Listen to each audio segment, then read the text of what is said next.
కొన్న బ్యాంగిల్స్ కానీ టైట్ అయిపోతే వాటిని ఇక వేస్ట్గా పక్కన పడేస్తూ ఉంటాం. సో ఇక నుంచి టైట్ అయిన బ్యాంగిల్స్ని పక్కన పడేయకుండా ఇలా మంచిగా ఈజీగా వేసేసుకోవచ్చు. ఫస్ట్ అయితే ఏదైనా ప్లాస్టిక్ కవర్ని చేతికి చుట్టుకొని బ్యాంగిల్స్ని వేసుకున్నట్లయితే ఎంత టైట్గా ఉన్న బ్యాంగిల్స్ అయినా సరే ఈజీగా వేసేసుకోవచ్చు.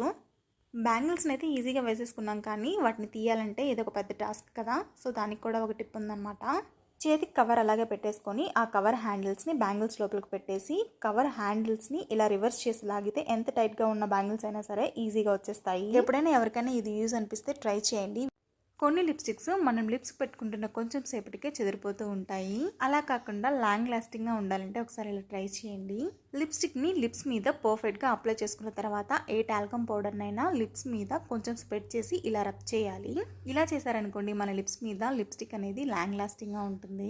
లిప్స్టిక్ ఎక్కువగా అప్లై చేసేవాళ్ళు ఇది ఒకసారి ట్రై చేసి చూడండి. లాంగ్ లాస్టింగ్ లిప్స్టిక్ని మనం లిప్స్ మీద అప్లై చేసుకున్నప్పుడు చాలా సేపటి వరకు పోదు కదా, అండ్ అలాగే అది వైప్స్తో మనము వైప్ చేసుకుంటేనే పోతుంది. డైలీ లిప్స్టిక్ని పెట్టుకునే వాళ్ళకి వైప్స్ అనేది అంత మంచిది కాదు, కొంచెం కెమికల్ అది యూజ్ చేస్తారు కాబట్టి ఇలా ఒకసారి ట్రై చేయండి. లిప్స్ మీద కొంచెం కోకోనట్ ఆయిల్ అప్లై చేసి రబ్ చేసుకుంటే సరిపోతుంది. ఈజీగా లిప్స్టిక్ అనేది రిమూవ్ అయిపోతుంది. వీడియోలో చూస్తే మీకు అర్థమైపోయి ఉంటుంది, చాలా ఈజీగా రిమూవ్ చేసుకోవచ్చు. ఎవరికైనా యూజ్ అనిపిస్తే